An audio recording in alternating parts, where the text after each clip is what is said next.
Hey everybody, this is Jason Creel, and you are on the Lawn Care Life YouTube channel.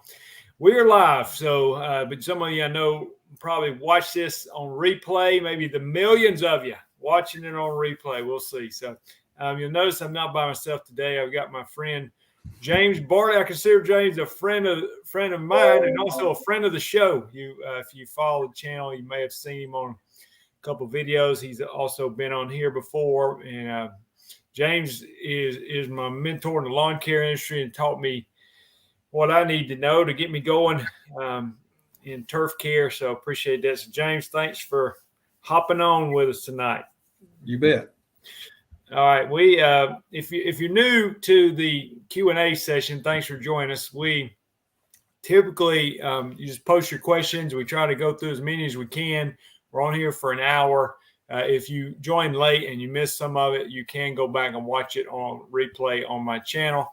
So just know that. So just post your question. It's also helpful for us if you're asking a question, if you can say, specifically a turf related question, if you can say, hey, I'm from such and such a state and we have this kind of grass, or maybe somebody's already on here from Australia. So anyway, James got a lot to say about Australian turf. I think Australian turf, James, actually is a lot like our turf, to be honest with you, because they call it different names. But anyway, it's the same stuff I have out back. Yeah, I got you. That was a good one. Blooming onions and everything. You got lots of onions growing over there. All right. We'll save the Australian jokes. So we'll jump into the questions. And if you got something, just post it and we'll get to you when we can. Lawn Masters LLC says, hey, Jason, I wanted to ask you, what is your experience with Preemergent split apps of 0.21 dimension? So, and James, if you need clarification on the question or anything, well, hopefully he's watching. He posted at 3:57 this afternoon. But anyway, what you got to say about that? Yeah. Would love to know where he is. Dimension is a great product. It's used more probably in the Midwest and Northeast because of the shorter growing season. So when you're down in the Southeast or South, it may not have the longevity that, say, prodimine would have. And I like the idea of splitting it so you can get that longevity. As far as the 0.21, I'm not sure what the 0.21 is, but I would probably be at if you were using the 2EW spray, I would probably be at 32 ounces per acre, which is the highest rate, I think, for southern grasses. And that would last a while, but you probably want to follow it up with a lesser amount, say by June or so, for dimension to have the longevity. And but it makes a great product, I think, if you're running late and you need some reach back on crabgrass. I know people have had mixed results with that, but the manufacturer does claim that it will kill young crabgrass as well as prevent more. James, one thing I've heard too, for people that live in the kind of the Midwest area, sometimes they have a very short window of time between when the snow melts, and then between when the crabgrass germinates. So they're, where we maybe have a longer window down in the South, we can start spraying in January, and we got plenty of time. But I've heard them say, like, snow doesn't melt till March or even April sometimes, and then it warms up kind of quick, so you don't really have a big window of time. Yeah, so that may be true. But generally, people know when their crabgrass germination window is, and if they go beyond that window, the reach back, the ability for dimension to reach back and kill young crabgrass would be attractive as a product choice. Yeah, that was kind of my point there. John is from Australia. He says, if I'm poor, can lawn care make me a millionaire? He says he's got 4 comments here. Good day from Sydney, Australia, and poor area, Western Sydney, very rough area. We don't want to offer people perfect edges and symmetrical hedges. John, all I'd say to that is, if there's no market for it, you can't force something that there's not a market for. So I can't really. We're not. I have been to New Zealand, but one time. But I just like Australia. I'm sure in Australia there's areas where there's a demand for lawn care and some areas where the demand's not as great. Same way here. And you can't force a lawn care business in an area where there's not much of a demand for it. So what's your thoughts on spraying Celsius or something similar to knock out broadleaf weeds to a freshly overseeded centipede lawn in the South this time of year? Most of those products will say use on established turf only. So that'd be the first place I would go. Celsius is labeled for centipede, but probably established centipede. So I would probably, I don't know that I would overseed. If I had bare areas, I would plant it and try to cover the seed maybe a quarter of an inch in the soil. And if I just have thin centipede, then I'm going to fertilize it and let it run together and fill in. And I'm going to mow it frequently to accomplish that if I got enough sunlight and the adequate water. So I'm going to depend on the stolons to run and fill in and thicken up my centipede and not overseed it like someone would say in the Midwest or Northeast or with fescue. So I would be real careful about overseeding centipede because it really needs to be covered up. I don't think you're helping yourself, and it's expensive. So I would wait till I have pretty much established turf, even if I had a lot of weeds in there establishing with and while that centipede's establishing, then I would take them out after I get a good thick stand of centipede. Then I would start taking out the broadleafs or whatever with the Celsius.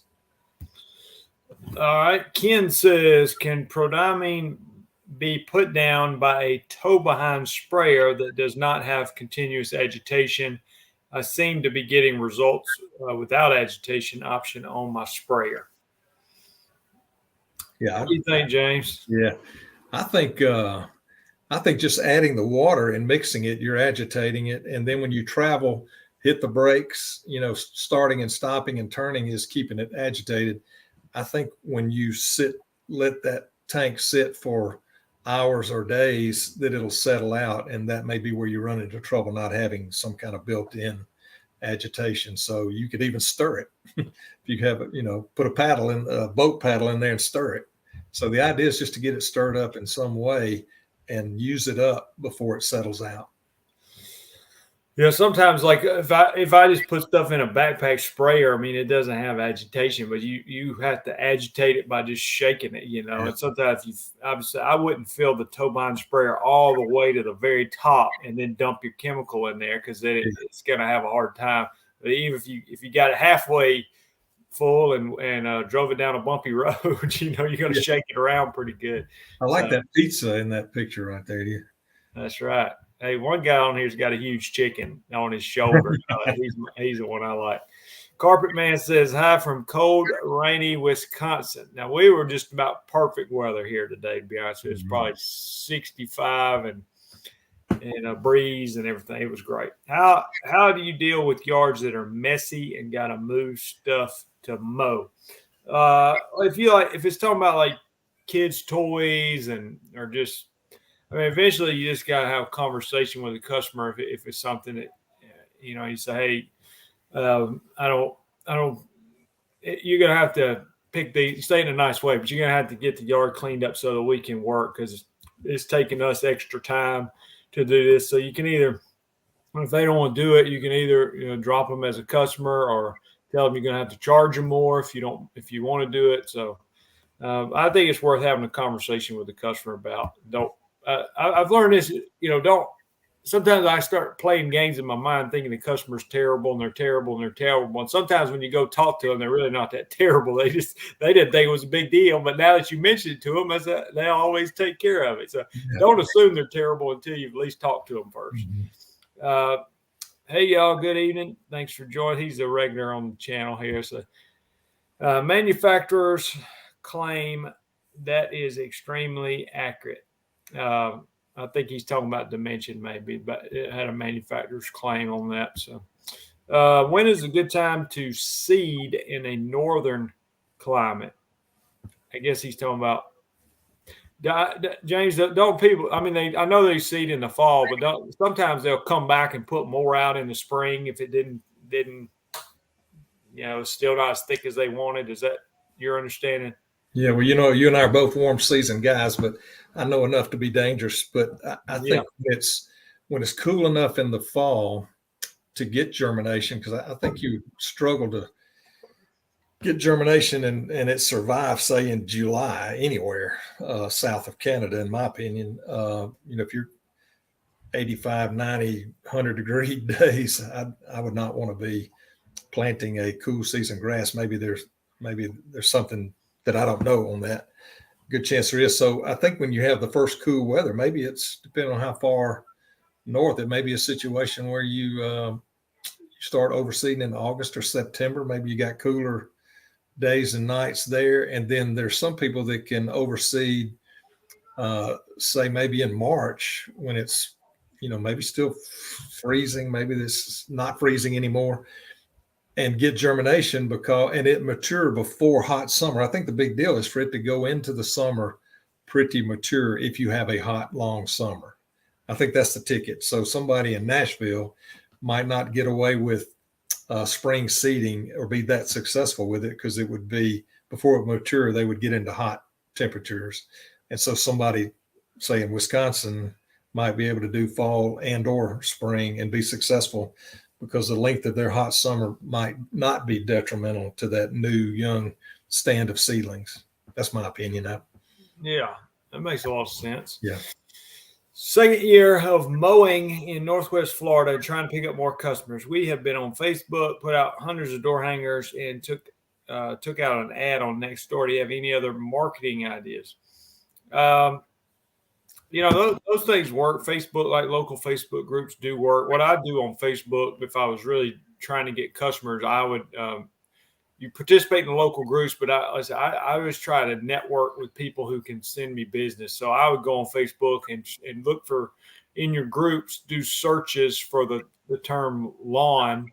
That's what I do. And so for me being a weed control guy, I'm searching for people who are looking to have their grass mowed. Okay, so they say I want somebody to mow my grass. Well, in the comments section, there's 50 different companies recommended. Half of them don't have a website or anything. Well, I can start calling those guys and say, hey, I'm Jason. I know you mow grass. I'm in the weed control business. I was wondering, do you have anybody that you send your weed control customers to, you know, when you get asked? And they say, oh, no, I don't have anybody. And so I might have to go eat breakfast with that person, or I might spray their yard for free or cheap price, or somehow to make a connection, or maybe I can send them mowing business, they send me weed control business, but I establish a relationship with those people. So if you're mowing, you might try to get to know some of the weed control companies, maybe not the big franchise ones, but some of the local guys who can who, like, I know for a fact I get so many calls for lawn mowing. I probably had 3 or 4 today, and I try to spread around to different people that are mowing grass. So, you know, other thing, getting a website, getting ranked on Google. I know that's not an easy accomplishment, but that can be generate a lot of leads over time. James, you got anything to add to that? No, I don't. Okay.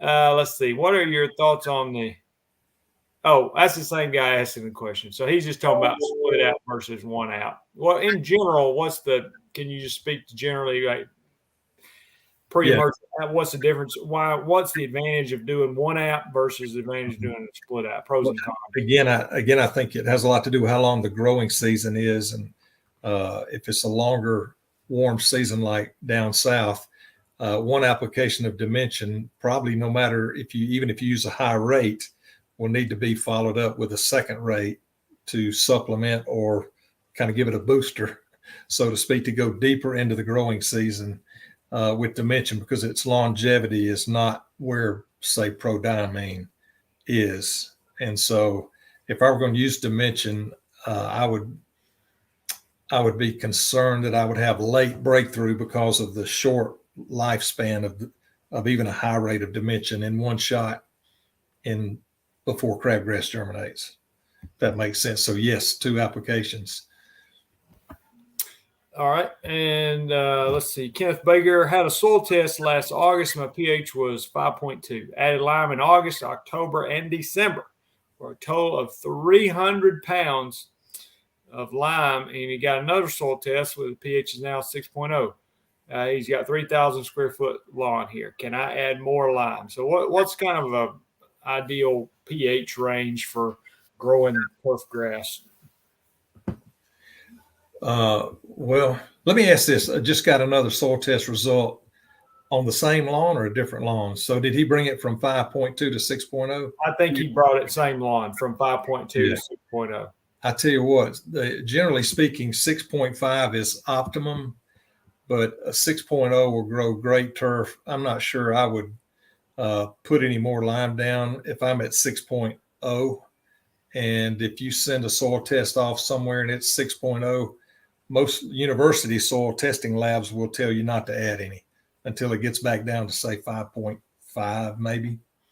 And so I would say that 6.0 looks as good as 6.5 looking at the lawn and how it responds to fertilizer. So I would not add any more personally. If you had a lawn that like this, where let's say you have acidic soil and it's at 6.0, will that gradually decrease, become more acidic over time if you're kind of in an acidic area? Yeah. Yeah. I'm asking you, James. Yeah. If it's predisposition, that soil predisposition is acidic, over time it will go back down to a more acidic state. Say if you hadn't limed it in a long time. Also, particular fertilizer ingredients create acidity. So someone that's getting lawn care and getting something like ammonium sulfate or sulfate of potash, especially those two, that would drive the pH back down and might need to be limed or checked for pH on a somewhat frequent basis, maybe every other year, something like that. So it generally you don't lime it and it stays there. It will go back. Yep. All right, tried a perennial rye overseed last fall. I think this guy, I'm pretty sure, is in Texas. I'm not sure what part of Texas. Tried a perennial rye overseed last fall. Very patchy results. Starting to see warmer weather and Bermuda wake up. What would you recommend to kill the ryegrass? Revolver, Celsius, Certainty combo. What do you think, James? Yeah, I like Revolver. And I also like Katana.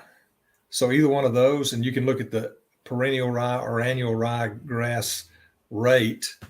And I would spray one of those. Both of those, Revolver and Katana, are both labeled for golf greens.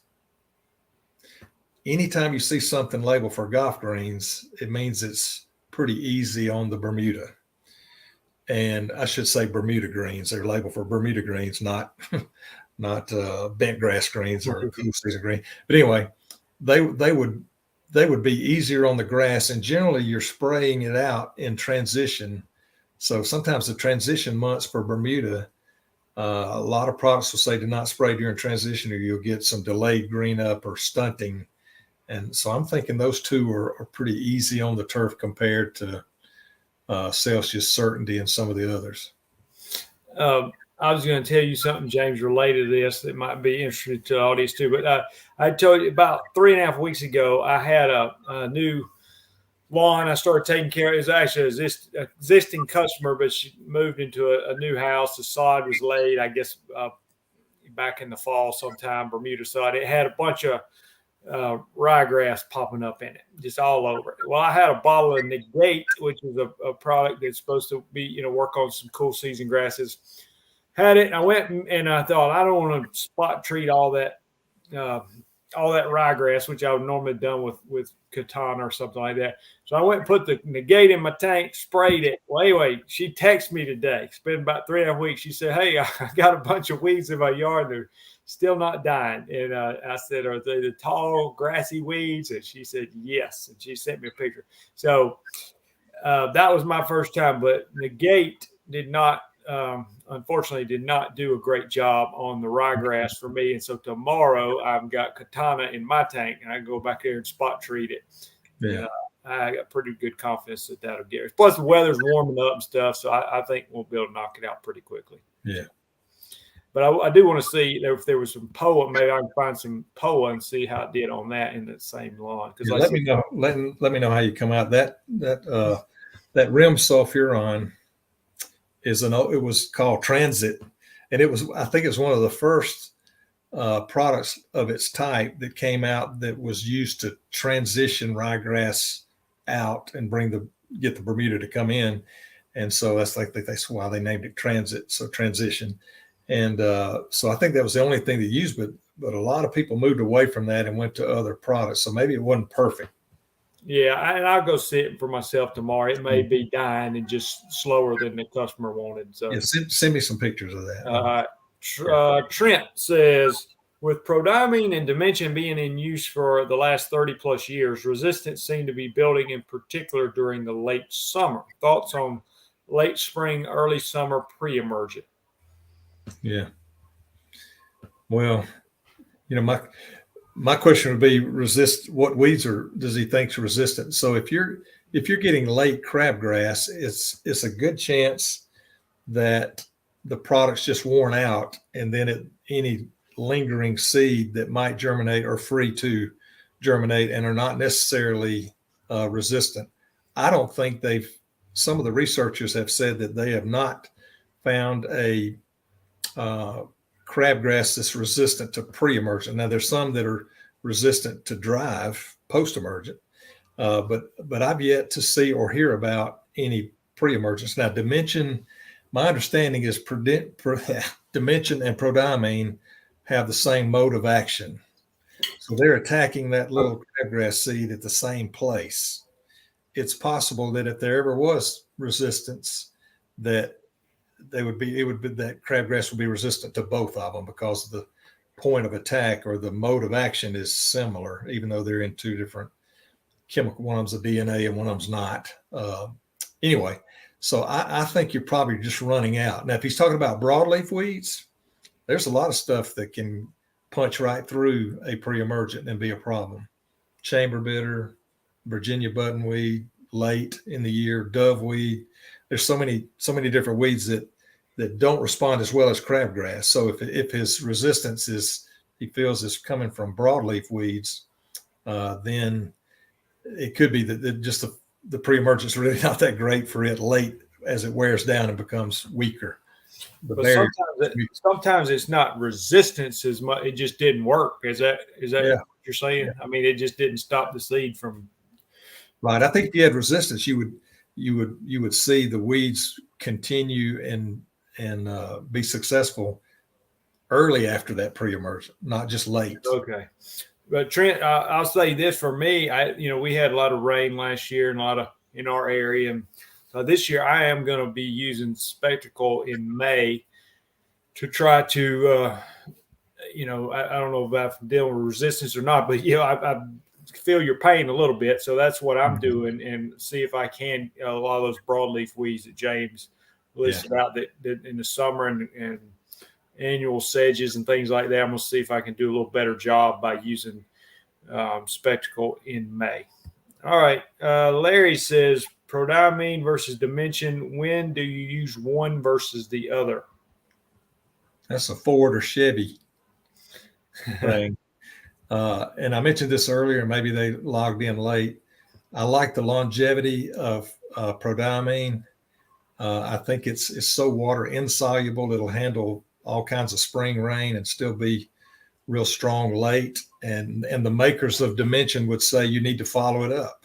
You need to follow up a dimension initial application with a second application. If that's done, then they're very close.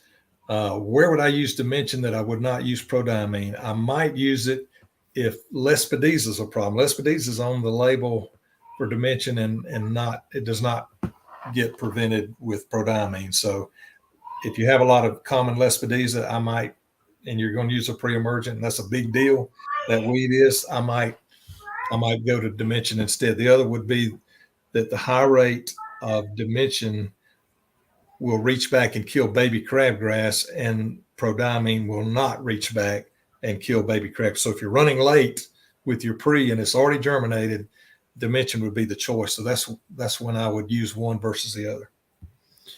Carlos gives us 2 thumbs up and a heart. I think that's good. Howdy, Jason. How do you price flower bed cleanups and maintenance? You know, if you're like a when you say cleanups, if you're out there mowing lawns and you want to get all the weeds out, I mean, something like that is just going to be probably come up with your hourly rate, and I would even charge higher than what you would charge mowing grass because it's a little bit of a specialty situation. Um, and I would try to get people, you know, if they would let you do that, let's say 2 or 3 times a year instead of like going in there when it's a jungle and looks terrible.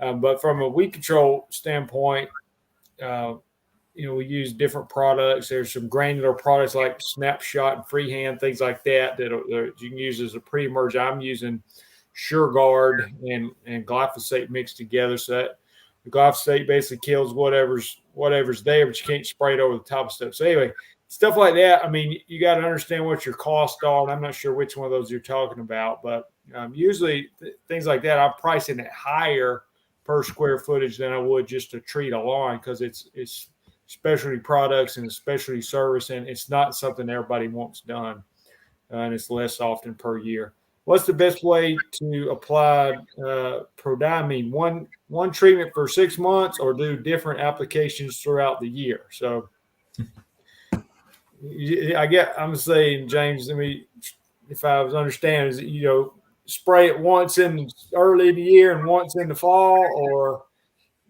you know, some people, you know, they say, oh, they would go spray a Preemergent every 3 months kind of thing. So anyway, what's your thoughts? Well, I got a lot of thoughts. The crabgrass germination window may just probably 90% of crabgrass is going to germinate in a 3 or 4 week period. So all I really want to do is I want to have it applied and formed a barrier in the soil when that happens. And 6 months later, I don't think there's going to be any crabgrass germinating. 90% of it's going to germinate early. And usually a product that lasts 3 or 4 months, and again, it depends on where you are and what kind of weeds you're talking about, but I'm talking crabgrass right now. So there's other weeds that are going to slip by that pre-emergent. So I like to call it a crabgrass pre-emergent and not a weed pre-emergent, because there's a lot of weeds that can slip through it. Okay. And be able to germinate anyway. And so a lot of people say, well, golly, it didn't work. Well, no, it's mostly for certain kinds of seeds and weeds, and it does not get every type of weed. So I think the lawn needs a period of time in the growing season that it can grow roots and not have a significant amount of pre-emergent in the soil to hinder that rooting. So just keeping a pre-emergent on it all the time, to me, might prevent really good rooting and maturity of the grass during the growing season. So I'm just not a big fan of that. But when you get to cool season weeds, you can put something down at the beginning of the cool weather. You know, up where we are in the state of Alabama, most of that is going to be a mid to late September start and get it all done by the end of October type thing. And so the cool thing about prodimine is it breaks down microbially. Bacteria and fungi, decaying type organisms will break it down, not so much water or rain. So if you have cool weather, the microbial activity is real minimal. And so your fall application will last a lot longer than an application in the warm temperatures. Now that's for prodimine.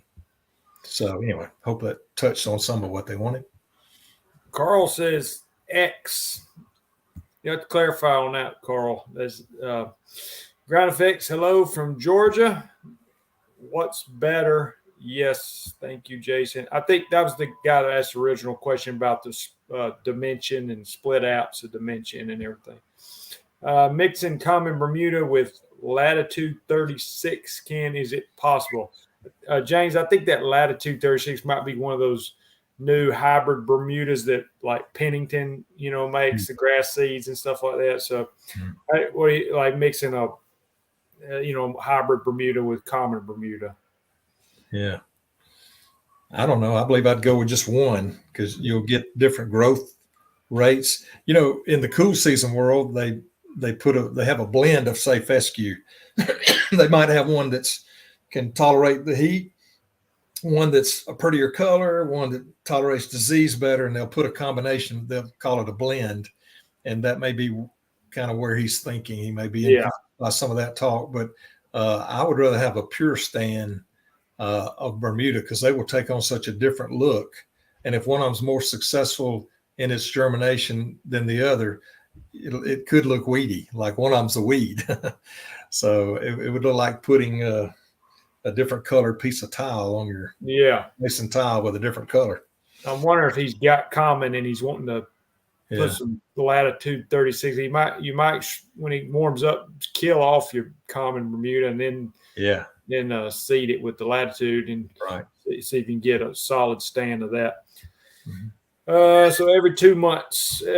Okay, so this was the original guy about the split outs of dimension.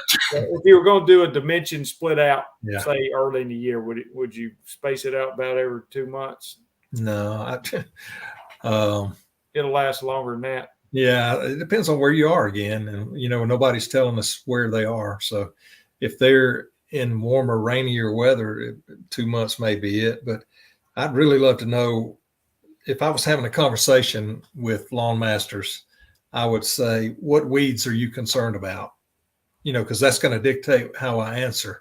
If it's crabgrass, then I think you go to prodimine. If it's some other weeds, then we may have the conversation that dimension nor prodimine really work that well, and they're going to have to be dealt with the Postemergent of some sort. So that would be my conversation with him or her. All right, Chris says, I'm curious about fertilizer. How much is too much? For example, 3806 like Jason uses, what's the highest nitrogen you can get in a 50-pound bag? Could a bag be 9506? So James, talk to him a little bit about the way the fertilizer's configured and how much nitrogen you can cram in a bag and stuff like that. Yeah. Well, that might take some time. When you use a lower analysis, let's call lower analysis something like a 30% or something like that, that bag fills up. In other words, that 3806, I happen to know since I'm blended for Jason, there's not any room in the bag to put anything else. That's as much as I can get in there. If he wanted to go up from the 38, he'd have to rob the 6 potash to make room in the bag. Does that make sense? So it is really hard to get something. I can't give you a number because the ingredients are different analyses. So you may have 3 or 4 different products or raw materials in that blend, and they have different percent themselves. Like the polyon is 4200 that's in there. But that bag's not full of 4200. That's why it has to be 38%. If it was straight polyon 42 and no potassium, that would be a 4200 product. Does that make sense? But there would not be any more room to put anything else in. So it has a lot to do with what is the analysis of the like what's the source of nitrogen, basically? Yeah, the sources of nitrogen, potash, phosphorus, and all that stuff. Some of them are more concentrated than others and take more or less amounts to satisfy a certain analysis.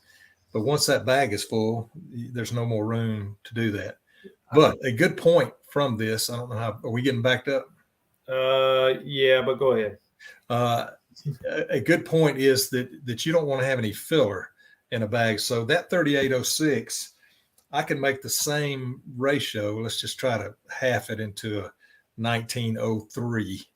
I could make a 1903, and he would use twice as much as a 3806 because it's half as strong, right? But that bag would be full of filler. Okay, just a little a limestone granular filler, and so you have to pay for that, and you're having to lift it and carry it to the spreader. So I would try to come up with an analysis, work with your supplier to come up with an analysis that it does not have filler, and generally your cost per pound of nutrient is going to be the cheapest, as opposed to one that's a low analysis and full of some kind of bulky type product or filler. But that's a good question. Yeah. and I should have said this earlier. James is my sales rep now. And like I said, we've been friends for a while, known each other for a long time. But he works for Harrells, which is they blend fertilizers and they sell all the weed control products stuff. So I'm a Harrells customer, and James covers my territory. What is it, James? You got Alabama and parts of. You go all over Mississippi or just part of Mississippi, or all of Mississippi, all of Alabama, Florida Panhandle, and Southwest Georgia.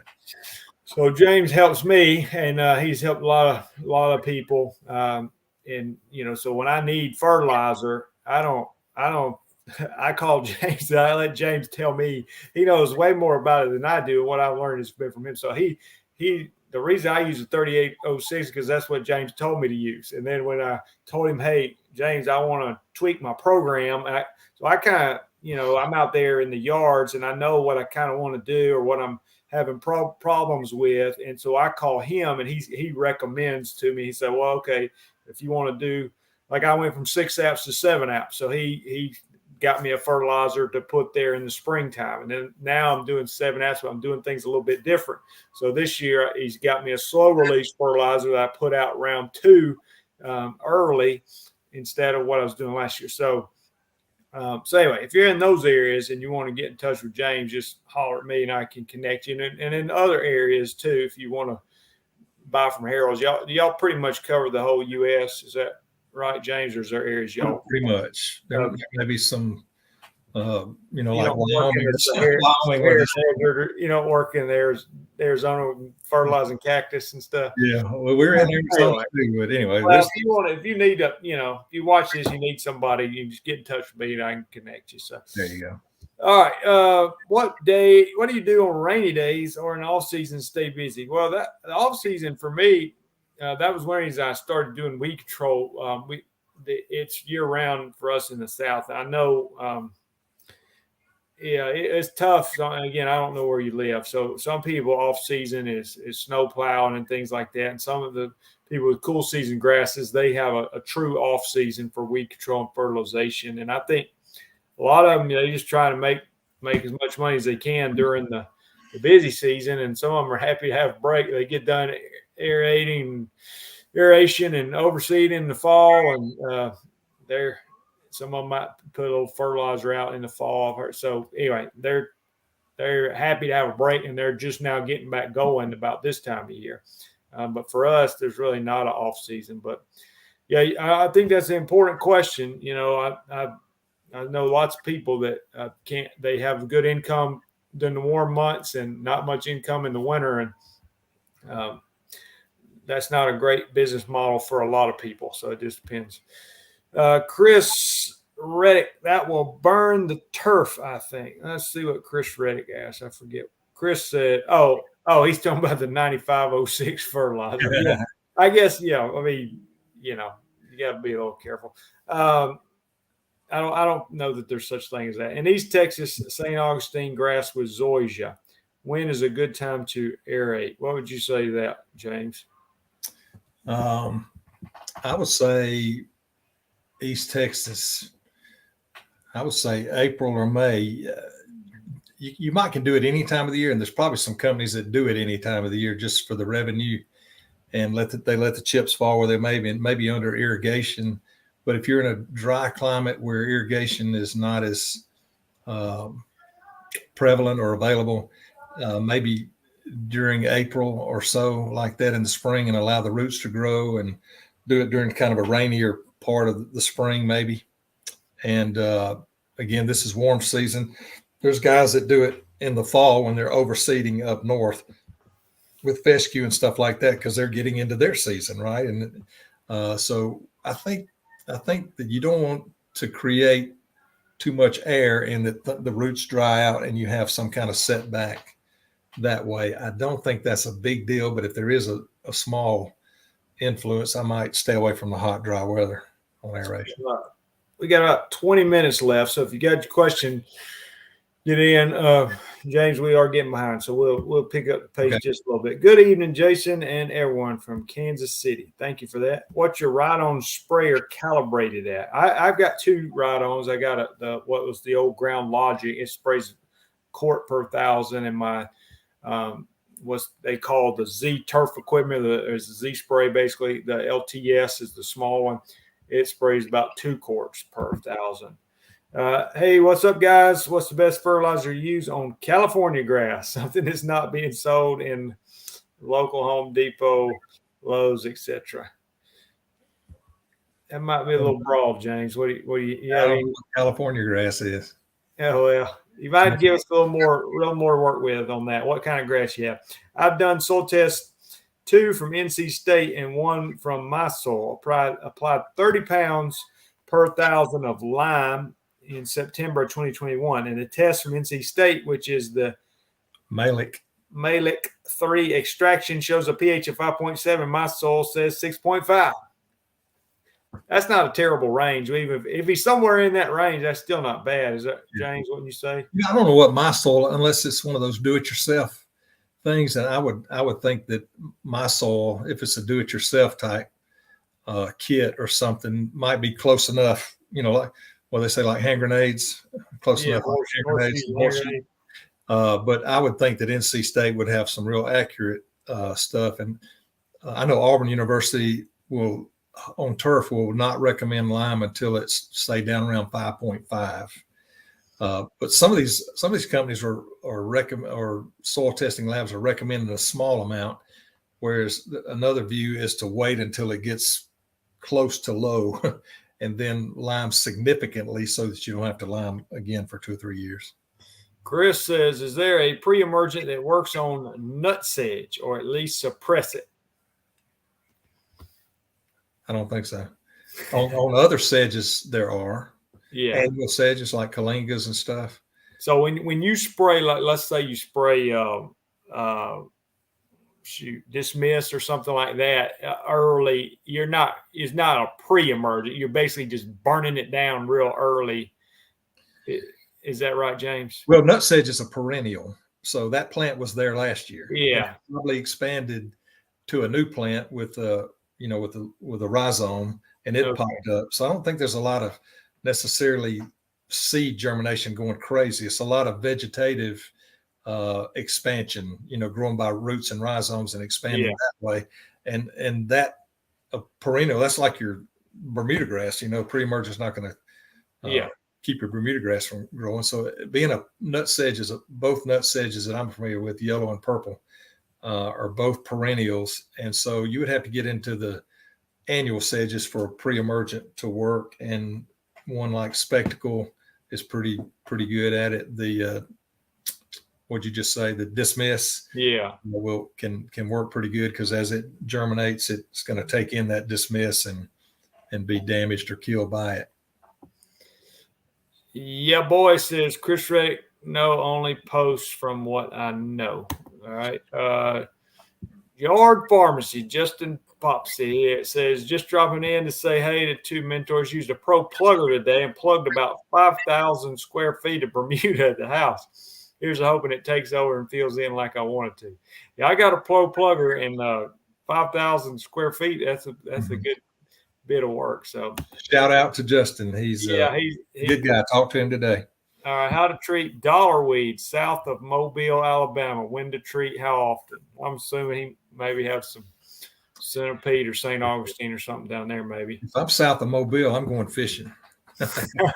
Dollar weed is that hydrocotyl. Some people confuse it with dichondra. But if you're in centipede, change up works really well in the summer. Atrazine in the winter has some impact on it. That's labeled for St. Augustine and centipede and dormant Bermuda. And so if it gets up in the beds or something and not just the turf, that can be a source of sending it back out in the turf.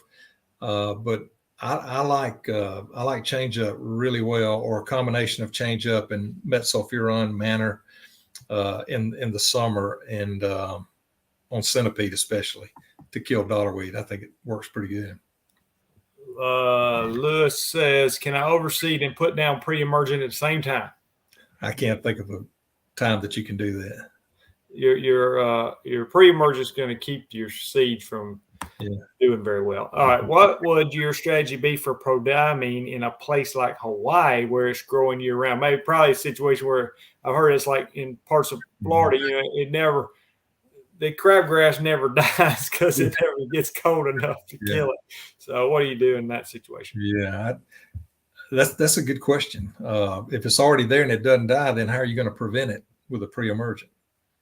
It's already there, right? Yeah. So there must be a window of time that it germinates more, and I would be ahead of that, and probably talk to local universities or local extension, county agents, and find out, what people are doing where you have just one season. I mean, I went down to West Palm Beach or Palm Beach Gardens in like December, and people were swimming in the pool. We were wearing shorts and short sleeve shirts, and the grass never gets frost. So that's a different animal for sure. Yeah. Well, then you also had to probably use more Postemergent to control it. I don't know. We wait till, if you got crabgrass in the fall, just wait till it dies when the cold weather. But for them, they may have to use a Postemergent. What's your thoughts on Trimec by PBI Gordon, something like that? What do you think about the Trimec products, James? Yeah. That's one of the first good broadleaf products that could be used on most turf to kill broadleafs. They don't do much to any kind of grassy weeds or sedges. But I think PBI Gordon had the first 3-way that I recall. And they called it Trimec. Now everybody's got one. So they're generally called 3-way type products with 2,4-D, MCPP, and dicamba. Most of them are made with that.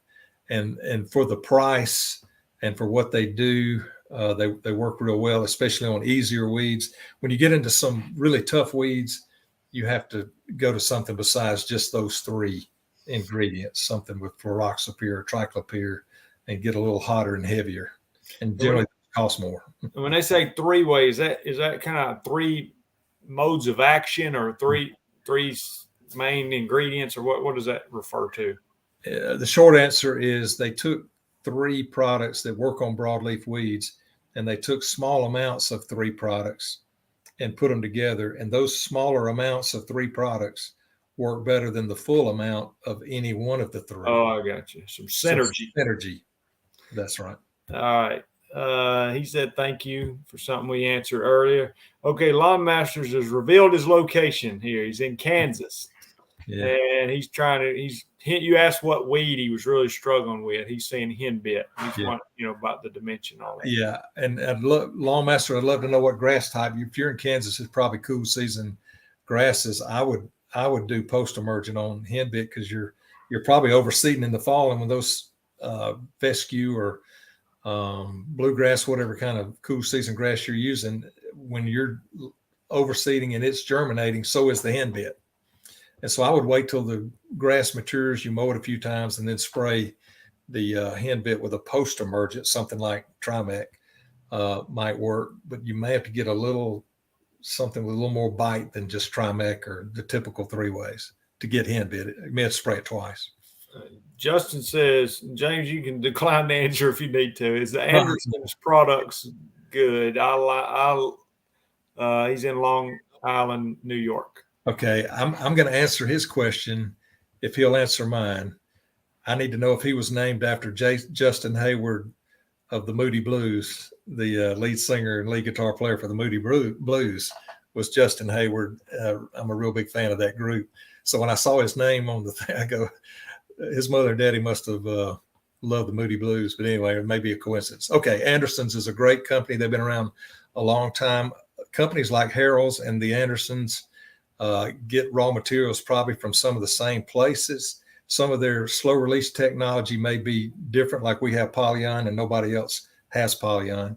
It's only a Harrells thing. So they make some quality products, have been around for a long time. I would say they're a good company. All right. And Billy says, we just got a truckload of Harrells 3900, works great. Now, what would that be for, James, you think? I don't know. Make grass grow? Yeah. Well, it's, I could remember we talked about your 3806 and taking the potash out and making more nitrogen. It's probably something like that. And that could be made from a 40, 44, a 43, or a 42 polyon, straight polyon, or it could have some fast release urea in there. to come up I'm with. in upstate South Carolina. What grass seed would you recommend to seed bare ground now and have fast results? Would that be considered a transition Yeah. area? When you get up around Charlotte, I know that's just over the line, but if you're in suburbs of Charlotte, up in that area, you'll see a lot of bermuda there. My colleague that lives just south of Charlotte in South Carolina has hybrid bermuda. So that is one of those, kind of like Atlanta. You'll see some cool season, you'll see some warm season type grasses. So if he's seeding bare ground, he may be talking about cool season stuff. I would have done that in the fall if it's cool season. Yeah. And if he's going to seed now, he may have to look at some of the Bermudas that may be too far north for centipede. I know there's centipede on the South Carolina coast, but he's kind of in that middle zone, no man's land. Yeah, he might have missed his best window to get a cool season turf established. That's right. I applied Roundup to my new soil. I can't wait to see the green up results. I'm not sure that's a serious comment there. I don't know if that was a good idea. How do you deal with Poetriv in your area? We don't have that, do we, James? I hear people talk about that as like a terrible weed. Well, it's short for Poa trivialis. Yeah. You got Poa annua, which is annual bluegrass, and I think Poa pratensis may be the Kentucky bluegrass. So this is just one of the Poas species. And in the South, it's used sometimes to overseed Bermuda golf greens. Oh, really? And then they'll spray it out and kill it. So if he's got Poetriv in his fescue or in his Kentucky bluegrass or something like that, I'm not aware of a selective product that'll take one of those cool season species out of the other. That's probably why people talk about it so bad. We get this a lot. Yeah, we get this a lot. Yeah. Let's see. How do you price a small tree removal? I don't know that if it's just one person wanting you to go remove one tree or something, you got to make it worth your while. You got to figure, like anything, just your equipment, your time, and make it more than just mowing grass. What's better, 3-way or Trimec 992? They are so similar. If you look at the labels, they are so similar. The ratios of the three products may be slightly different. Like one may have a little more 2,4-D, the other has a little more dicamba. The MCPP in the middle, that's the third one that's in there. It may be a little different ratio. And so I would say it would have a lot to do with the weed. So there may be a weed is the Trimec Southern, does it just have less 2,4-D in it or something? As a ratio. Yeah. Okay. So the ratio of the 2,4-D is less than you would see on a 992 or 3-way product. 3-way is Site 1's 992 really. Okay. They're basically the same. They're very close. I've heard sulfentrazone can have pre-effects on nutsedge when applied respectively without exceeding the max annual amount. So what you're saying is, no, it's not really, it's kind of what we were talking about earlier. It's not really working like a pre-emergent, but you're basically just burning it down a little bit. Well, let's say you put sulfentrazone in before, say, yellow nutsedge came up. Now, yellow nutsedge being a perennial, it's already in there. The root system is alive. There's no germination going on. It's already a live plant that hadn't sent up green shoots yet. And you put sulfentrazone and it hangs around in the soil as that yellow nutsedge plant begins to green up and it imbibes from its roots. It sucks in some of the sulfentrazone, then it kills it. But that's really more of a post because the plant was already there, right? It just hadn't started germinating or putting leaves up yet. So the plant was already there. And I think of a pre-emergent as more of a preventing a seed from maturing into a plant. I don't want to get, lost in the weeds on that. No yeah. He says repeatedly. I have heard if you do like 6 ounces per acre and then come back with 6 more ounces per, you kind of, you'll start to beat it up where some of it will go away. I think the big deal with sulfentrazone is reducing the number of nutlets that are in the soil, whether it be purple or yellow nutsedge. You're wanting to deplete that whole energy and life of that stand of sedges in the lawn, and probably repeating it would probably be the shortest path to doing that. Is there a good 3-way herbicide for centipede grass? In the summer, centipede is real tolerant of change up, which does not have 2,4-D in there. It's got fluroxapyr, but centipede is very tolerant of it, better than, say, the Trimex, or even, in my opinion, Trimex Southern, because it has 2,4-D in it. So in hot weather, I like change up, and that is a 3-way. It's just not like the other 3-ways. I would not use any of those in transition. And then in cold weather, if it's dormant, I like something like atrazine or simazine in the fall to deal with cool season weeds. But for the tough summer weeds in centipede, like chamber bitter, Lespedeza, thank you, and Virginia buttonweed and those type of things, it's just hard to beat the centipede rate of change up. Lewis says, I'm in Georgia. Bermuda's already 50% green. Is it safe to aerate now? I think so. Yeah. It's not growing super fast right now, so you may have to stare at those clumps, your plugs, for a little bit. Mm-hmm. Yes, sir. He's got the turf type tall fescue and Bermuda. That's in Kansas. Yeah. All right. If you sprayed Bermuda with Roundup, it is recommended that you put 2,4-D round down on the same yard before broadleafs emerge. I'm not sure I understand that question. You spray Bermuda with Roundup. You can do that if it's dormant. If you do that, you probably don't need anything. You probably got most of it if you did that. So I wouldn't worry about coming back with more herbicide. Just a real quick comment. In agriculture, farmers are doing that because there's a lot of resistance to Roundup, like mare's tail or and pigweed. There's certain weeds, and they're putting 2,4-D in there to catch those broadleafs. A lot of that in agriculture, but I'm not sure that's a turf thing. Maybe that's what he was referring to. No, he's not named after the singer, James. Okay, Justin, you need to look up Justin Hayward and listen to some of his music. Just a great, probably in the Rock and Roll Hall of Fame type thing, and you can tell everybody that you were named after him to be really cool. Randall says, "What's up, man? From Gadsden, Alabama, just up the road from me.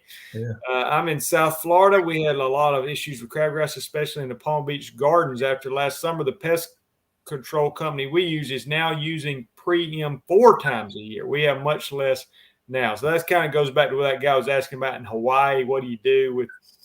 They're saying in South Florida they still put Preemergent out 4 times a year. I guess it's just maybe germinates around the clock. Who knows?"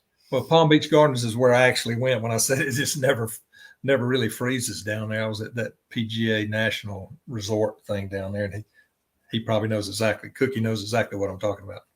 All right, Line Kill Life, any chance you can help me identify, is this tiff tough? I've got a dry spot and unsure.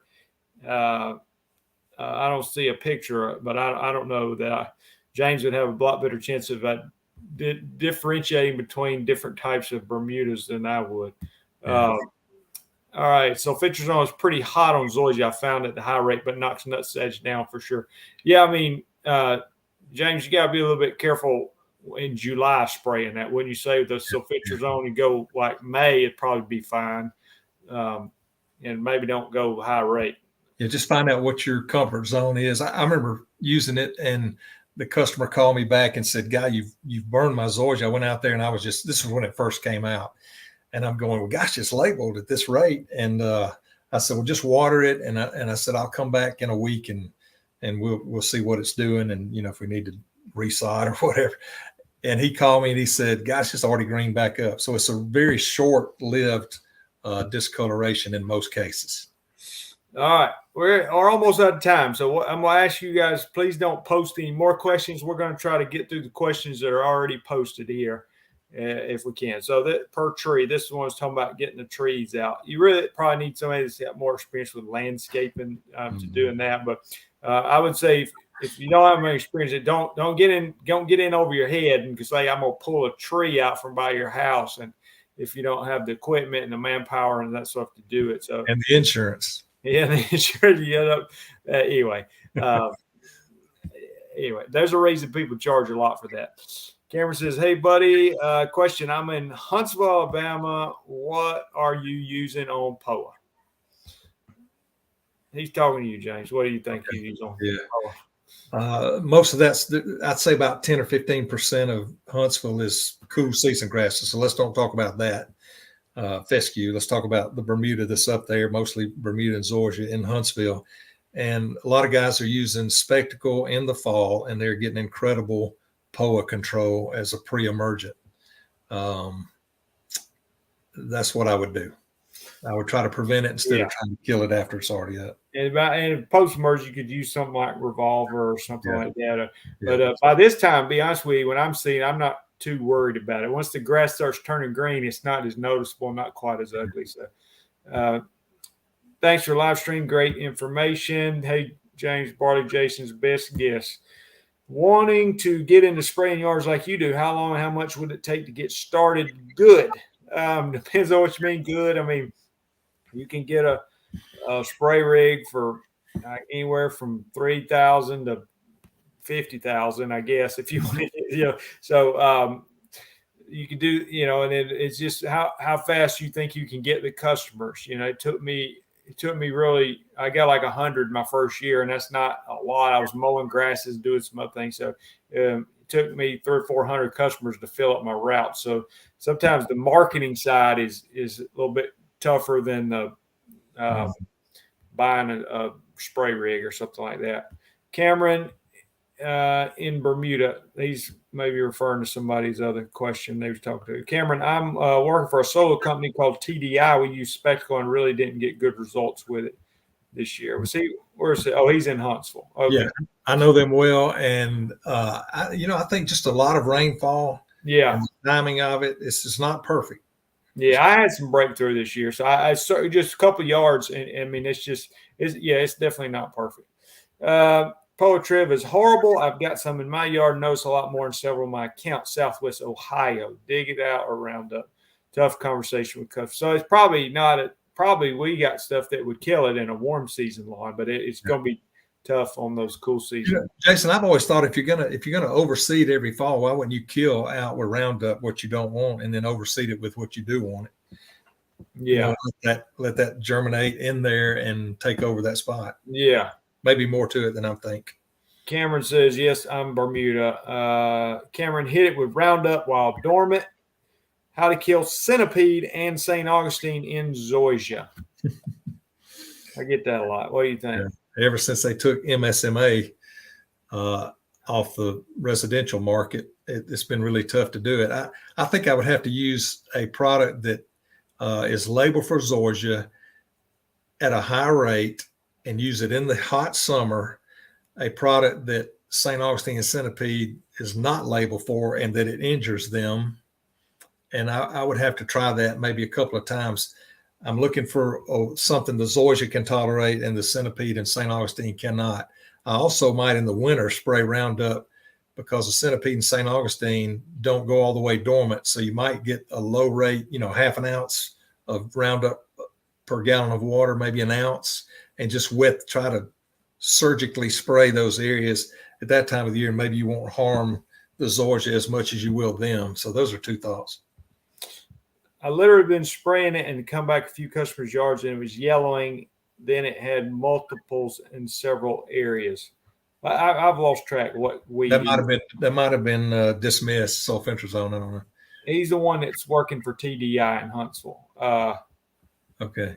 I forget what we. Oh, he's talking about POA. He's talking about POA.